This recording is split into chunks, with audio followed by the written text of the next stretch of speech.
نبی میں مست ہیں، ارض و فلک الگ الگ پائی ہے در سے آپ کے، سب نے چمک الگ الگ۔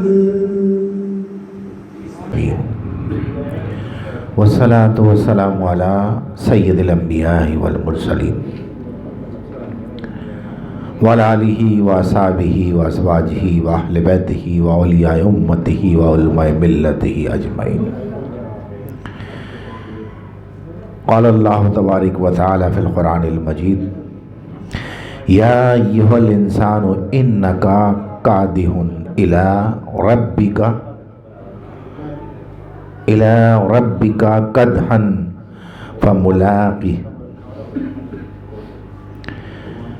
آمنت باللہ صدق اللہ العظیم وبلغنا رسولہ النبی الکریم الامین ونحن علی ذلک من الشاہدین والشاکرین والحمد للہ رب العالمین۔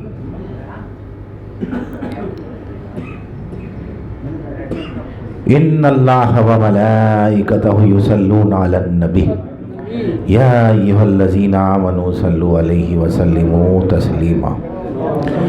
اللہم صلی وسلم علی سیدنا مولانا محمد وعلی آل سیدنا مولانا محمد وبارک وسلم وصلی علیہ۔ سبحانک لا علم لنا الا ما علمتنا انک انت العلیم الحکیم۔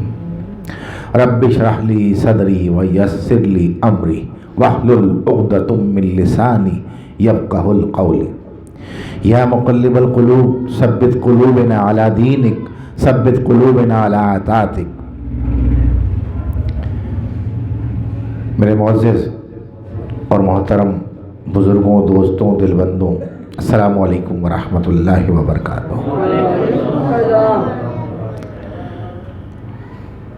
یہ سلسلہ بیان کا چل رہا ہے اسلام اور موجودہ دور، اسی کے اندر رموز ایمان بھی ہے اگر اس چیز کو سمجھیں۔ ابھی میں نے سورہ انشقاق کی آیت نمبر 6 آپ کے سامنے تلاوت کی، یا ایھا الانسان انک کادح الی ربک کدحا فملاقہ، یعنی اے انسان، یا ایھا الانسان، تو بے حد تکالیف اٹھا کر اللہ کی طرف بڑھ رہا ہے اور ایک نہ ایک دن اسے پالے گا، یقیناً اپنے رب تک پہنچ جائے گا، ایک نہ ایک دن اسے پالے گا۔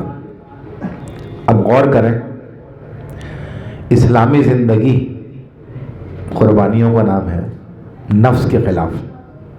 کیسے؟ ایک طویل سلسلہ ہے اس کا۔ زکوٰۃ مال کی قربانی، زکوٰۃ مال کی قربانی ہے، روزہ جذبات کی قربانی، جہاد جان کی، اور نماز آرام کی۔ ایسا ہی ہے نا؟ صبح کی نیند بہت گہری ہوتی ہے اور بڑی سکون دے رہی ہوتی ہے جسم کو، صبح کی وقت کی نیند۔ اسے چھوڑ کر اللہ کے حضور میں جانا کوئی کھیل نہیں ہے۔ بڑے خوش نصیب ہیں وہ لوگ جو اپنی میٹھی نیند کو چھوڑ کر اپنے رب کے حضور کھڑے ہو جاتے ہیں۔ اللہ اکبر۔ اب ظہر کے وقت کاروبار کا وقت ہوتا ہے، مشغول ہوتے ہیں سب کاروبار میں، اور عصر اور مغرب کے وقت دیگر مشغولیات، تفریحات، ملنے جانا، اور عشاء خواہش آرام کا وقت ہوتا ہے۔ تو یہ سب جب آدمی اسلامی زندگی پر عمل کرتا ہے تو یہ سب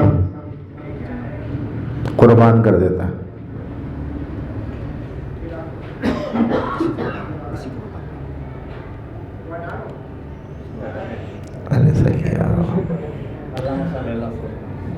ٹھیک ہے، ایسا ہی ہوتا ہے نا۔ تو یہ کوئی کھیل تو نہیں ہے، لیکن اس کا اجر و ثواب، اس کا انعام بہت بڑا ہے جس کا اندازہ نہیں کر سکتا.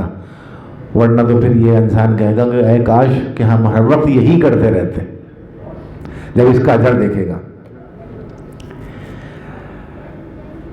ایک شخص ان چھوٹی چھوٹی قربانیوں کا عادی بن جاتا ہے، بن جاتے ہیں نا لوگ، کر رہے ہوتے تو اسے بڑی ابتلاؤں میں ڈالا جاتا ہے. جب آدمی تو مبتلا ہوتا ہے چیزوں میں، اور یہ وہ منزل کو طے کرنا شروع کر دیتا ہے اور ان مقامات کی طرف بڑھتا ہے جو کیا ہے،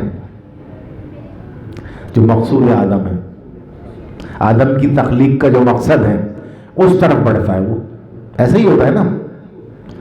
لیکن آدم کی تخلیق کا مقصد بھی سمجھنا چاہیے. جیسے میں نے آیت پڑھی تھی ابھی، اسلامی نظام زندگی ایک وحدت کا نام ہے، ایک وحدت کا نام ہے. اس کے پورے نتائج تبھی سامنے آتے ہیں کہ ہم سارے نظام کو اپنائیں، کچھ حصے کو نہیں، ٹوٹل نظام کو. اور وہ نظام اللہ نے قرآن میں بتایا ہے.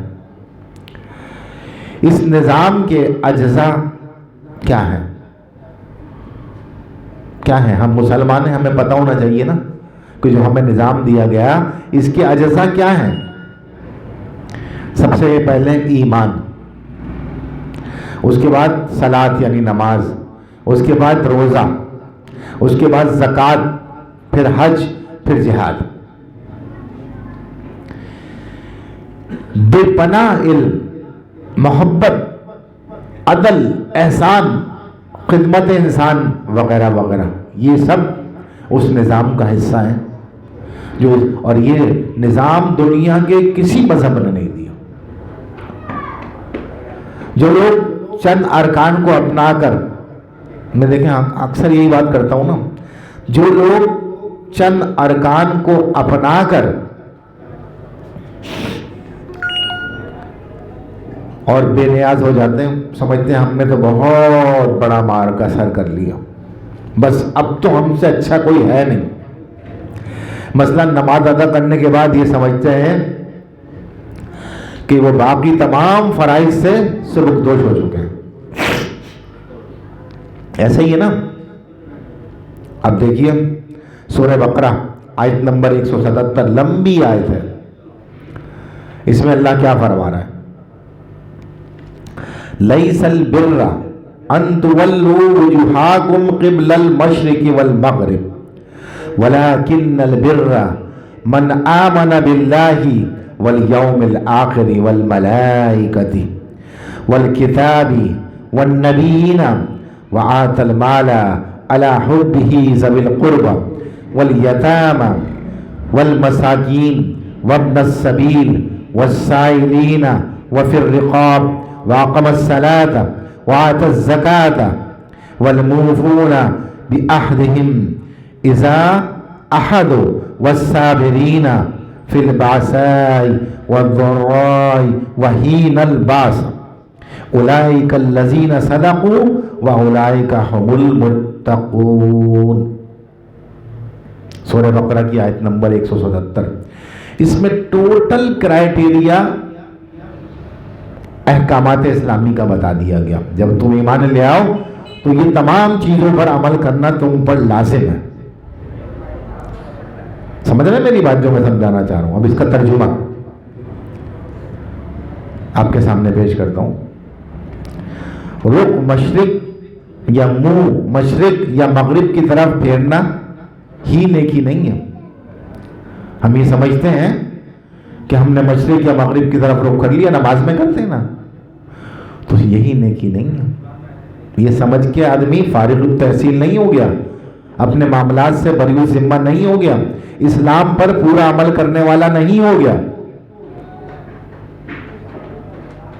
اس کو سمجھنا پڑے گا. بلکہ نیکی جو ہے مختلف اعمال کا نام ہے. مثلا اللہ پر، آخرت پر، ملائکہ پر، آسمانی صحائف پر اور تمام انبیاء پر ایمان لانا. اور ذوق اور شوق سے رغبت کے ساتھ کیا کرنا؟ اقارب یعنی قرابت دار، یتیم، مسکین، سائلین، مسافر اور گرفتاران بلا کی مالی امداد کرنا. یہ اسلام دے رہا ہے سسٹم. آج آپ یورپ میں چلے گئے، اتنے بے حس لوگ ہیں. انسان جب تک مرنے نہیں لگے گا نا، انسان جانور یا پرندہ مر رہا ہوگا تو اس کی تو بڑی امداد اور مدد کریں گے. جب تک اس نہج پر نہیں پہنچ جائے گا تب تک مدد نہیں کرتے اس کی. اتنے سیلفش ہیں. لیکن اسلام یہ درس دے رہا ہے کہ اگر تم ایمان لائے ہو تو تمہیں یہ پابندیاں کرنی، تب تم احکامات اسلامی پر عمل کرنے والے ہوگے. آج یہ چیزیں مفقود ہو گئی ہیں ہم میں. اسی وجہ سے مسلمانان عالم انتشار کا شکار ہے، بری طرح انتشار کا شکار ہے. اچھا، پھر اس کے بعد اللہ کہہ رہا ہے نماز پڑھنا، زکوٰۃ دینا، وعدوں کی پابندی کرنا. اللہ اکبر. مصیبت مرض اور جنگ میں ثابت قدم رہنا، یہی لوگ سچے مومن اور متقی ہیں، تقوی والے ہیں. سچے مومن اور تقوی والے ہیں. جیسے کہ سورہ بقرہ کی شروع میں پہلی آیت کے بعد دوسری آیت، ذالک الکتاب لا ریب فیہ ھدی للمتقین، یعنی ہدایت دیتی ہے تقوی. تو تقوی والے کی تعریف پوری بتا دی قرآن میں اللہ نے. سورہ بقرہ میں آیت نمبر 3 میں کہا ھدی للمتقین، اور آیت نمبر 177 میں اس کی تفصیل پیش کر دی. قرآن کو قرآن سے سمجھیے، کتنا آسان ہو گیا کہ اب وہاں تو انسان سوچ رہا ہے کہ متقی، تقوی کیسے اختیار کیا جائے، یہاں پر بتا دیا تقوی ایسے اختیار کیا جائے. اب جو چیز رائج ہے اس وقت معاشرے میں، جو نماز ادا کرتا ہے وہ سمجھتا ہے بس میں بڑا متقی ہو گیا، اب ہر چیز سے سبکدوش ہو گیا، اب مجھ پر کوئی معاملات لاگو نہیں ہوتے. تو یہاں اس کی پوری تفصیل قرآن میں بتا دی کہ تقوی والوں کے معاملات یہ ہیں. سمجھ رہے ہیں نا میری بات جو میں سمجھانا چاہ رہا ہوں؟ تو اگر کوئی متقی بننا چاہے تو یہ معاملات، یہ احکامات اپنی زندگی پر لاگو کر لے تو وہ متقی ہو جائے گا. بار بار یہ باتیں میں سمجھاتا ہوں. اب جب ان معاملات پر غور و فکر کیا جائے تو ہمارے ایک بات سمجھ میں آتی ہے، تو اسی سے تو معاشرہ اچھا ہوتا ہے، اسی سے تو نظام زندگی اچھا ہوتا ہے، اسی سے تو دنیا کا نظام اچھا چلتا ہے، اسی سے مملکتیں اچھی چلتی ہیں. ایسا ہی ہے نا. لیکن آج ہمارے یہاں اس کے برعکس ہو رہا ہے. عوام لوگوں کا نظریہ، ہم نے بارہا ہم نے یہ بات سنی ہے لوگوں سے، کیا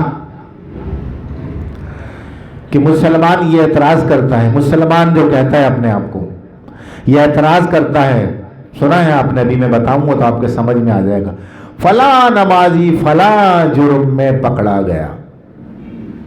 لوگ کہتے ہیں نا، ارے یار وہ تو نماز پڑھتا، اس سے اچھا تو ہم ہی ہیں یار، ہم تو نماز نہیں پڑھتے.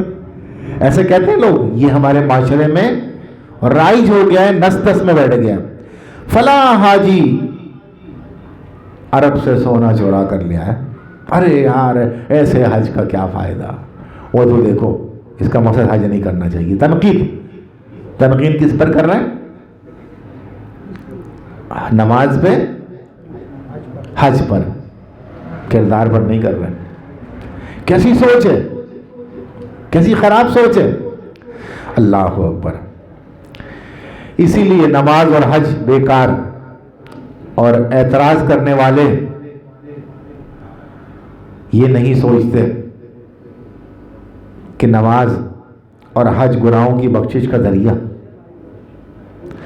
لیکن اگر کوئی اس کو اپنے اوپر لاگو نہ کرے، صرف دکھاوے کے طور پر یا عادت کے طور پر کرے، تو اس کا اثر کہاں ہوگا؟ مثال دے کر سمجھاتا ہوں. والدین اپنے بچوں کی بھلائی کے لیے اور استاد اپنے شاگردوں کی تعلیم کے لیے ان کو برائیوں سے روکتے ہیں. روکتے ہیں نا, منع کرتے ہیں, دیکھو بیٹا یہ غلط ہے, ایسا نہیں کرنا. ایک اچھا نظام قائم کرتے ہیں, ایک اچھا سسٹم قائم کرتے ہیں, ایسا نہیں ہونا چاہیے, استاد بھی منع کرتا ہے. لیکن اس کے باوجود طالب علم اگر وہی حرکت کرے, طالب علم اگر وہی حرکت کرے, تو یہاں تنقید نماز اور حج پر کی جا رہی ہے, تو اس کا مقصد استاد اور والدین کو بھی مٹا دیا جائے, کیونکہ وہ تو روک رہے تھے, آپ روکے نہیں, تو اس کا مقصد ان کو ختم کر دیا جائے. یہی مراد ہوئی نا اس سے, جس طرح سے آپ نماز کا مذاق اڑاتے ہیں. آپ سے مراد یہ جو لوگ اڑاتے ہیں ان کی بات کر رہا ہوں. تو بس اسی بنا پر نماز کو ختم کرنا چاہتے ہیں لوگ اپنی تعویل پیش کر کے, اور یہی لوگ لبرل ہیں, یعنی مادر پدر آزاد, اور یہی بگاڑ کا بہت بڑا ذریعہ ہے. ہم نے آپ دیکھا ہے, میں نے خود بھی دیکھا ہے, ارے یار نماز پڑھتے ہیں یہ کر رہے ہیں. ابے بھائی وہ نماز پڑھ کے یہ کر رہے ہیں, تم بغیر نماز پیے پڑھے اس سے زیادہ کر رہے ہو, تو اس میں نماز کیا قصور ہے؟ اگر والدین استاد بچوں کو روک رہے ہیں اور برائی سے نہیں روک رہا, تو اس میں والدین یا استاد کا کیا قصور ہے؟ قصور تو اس کا ہے جس نے جرم کیا.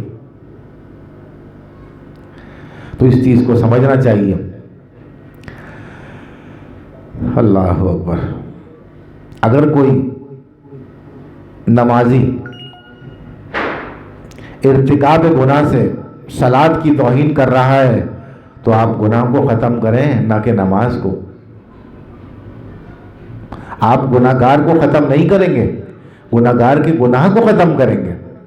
لیکن یہاں تو الٹا سسٹم ہو گیا. لوگ کہتے ہیں نمازی صحیح نہیں ہے, اس کو معاذ اللہ اس کو ہی چھوڑ دو. تو یہ ہمارے کب سمجھ میں آئے گا, کب عقل میں آئے گا؟ اگر کوئی شخص ایسے خطوط, نازیبہ خطوط, مثال دے کر سمجھا رہا ہوں, لکھتا ہے کسی کی طرف, تو اب کس کا کیا مقصد؟ ایک کاغذ ہوتا ہے جس پہ لکھا جاتا ہے, اور ایک قلم ہوتا ہے جس سے لکھا جاتا ہے. تو کاغذ اور قلم کو توڑ دیا جائے گا, یا اس کی اصلاح کی جائے گی جو یہ کام کر رہا ہے؟ یا کاغذ اور قلم کو توڑ دیا جائے اور کاغذ کو مٹا دیا جائے, پھاڑ دیا جائے؟ تو بولا نہیں, اس کی وجہ سے ہو رہا ہے.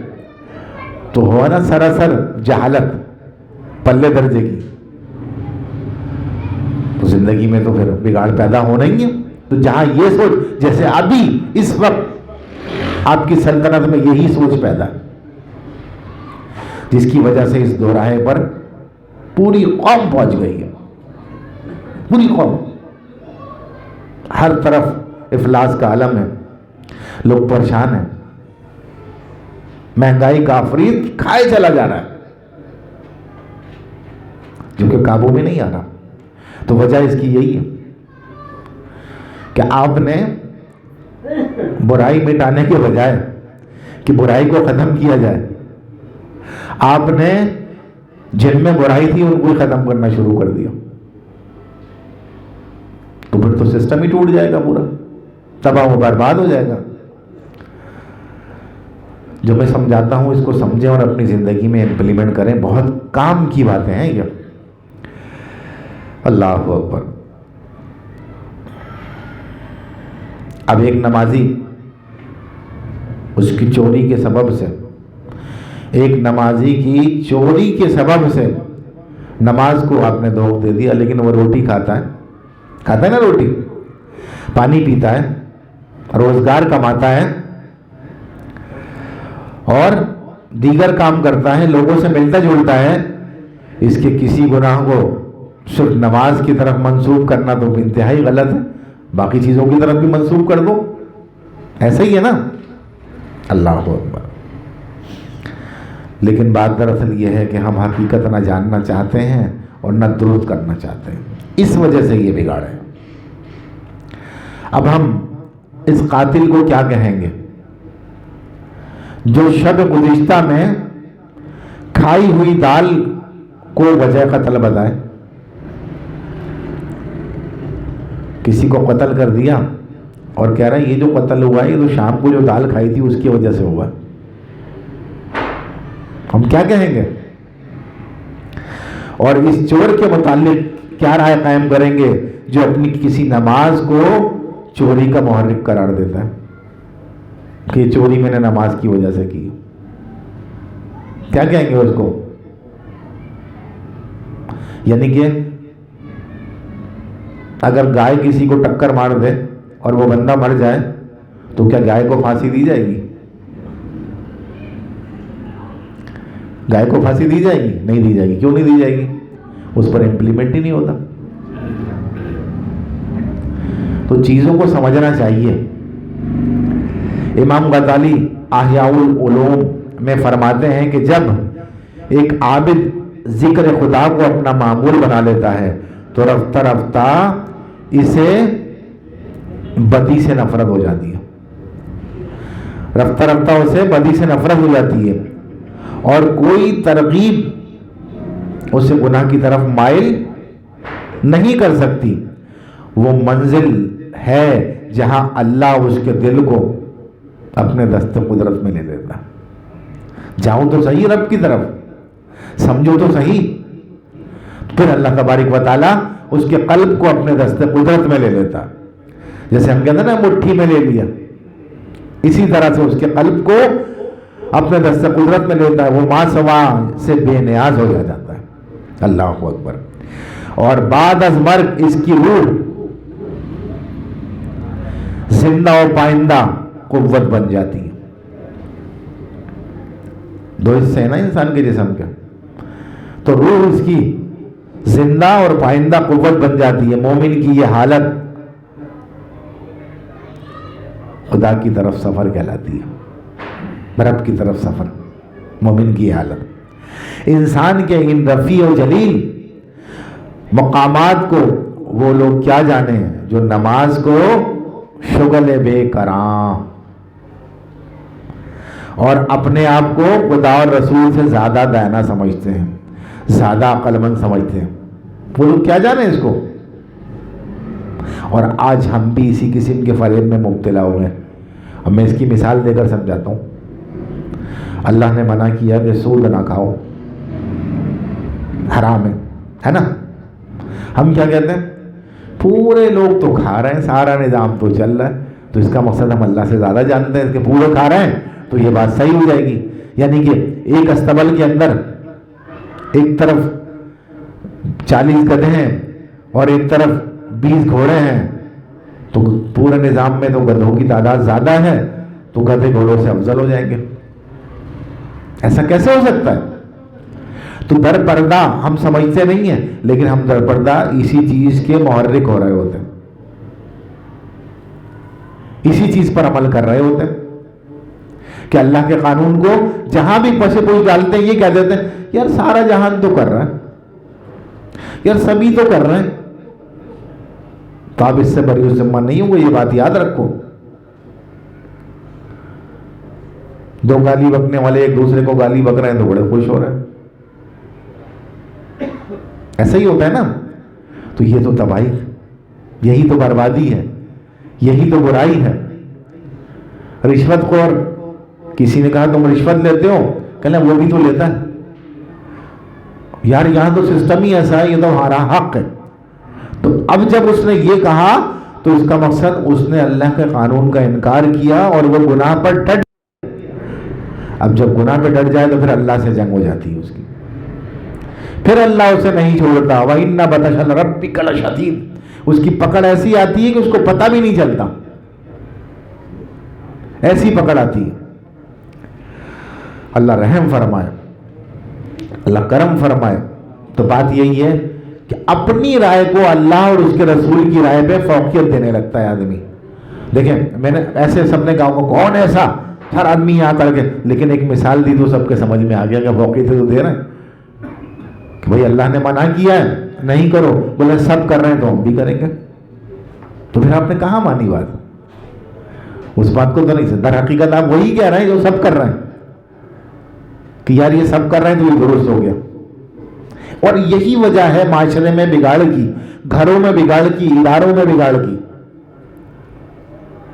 محلوں میں بگاڑ کی، مملکت میں بگاڑ کی، اور دنیا کی اقوام عالم میں بگاڑ کی۔ یہی سبب اور یہی وجہ ہے۔ اللہ اکبر۔